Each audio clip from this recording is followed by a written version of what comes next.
நம்ம வந்து பாண்டிச்சேரியில கூட அந்த கூட்டணி தொடரும், காங்கிரஸுக்கும் தாவேகாக்கும். அங்க கூட நம்ம அந்த தேர்தலை களங்காணலாம்.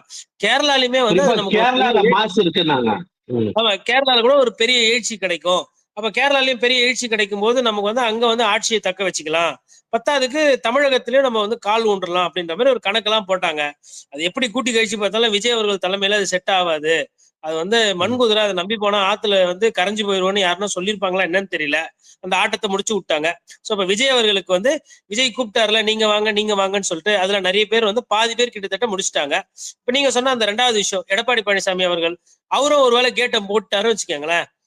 பிஜேபி கூட அவர் சேர மாட்டாரு, ஏன்னா பாசிச பாஜக. ஒருவேளை அதிமுக கூட திமுகவை வீழ்த்த வேணும்ன்ற அந்த ஒரே ஒரு ஒற்றை புள்ளியில கூட்டணி வேற கொள்கை வேற அப்படின்னு எல்லா கட்சியும் சொல்லுவாங்க. அதே விஜயம் சொல்லிட்டு நான் வந்து அதிமுகவோட கூட்டணி போறேன் அப்படின்னு இருந்தாரு.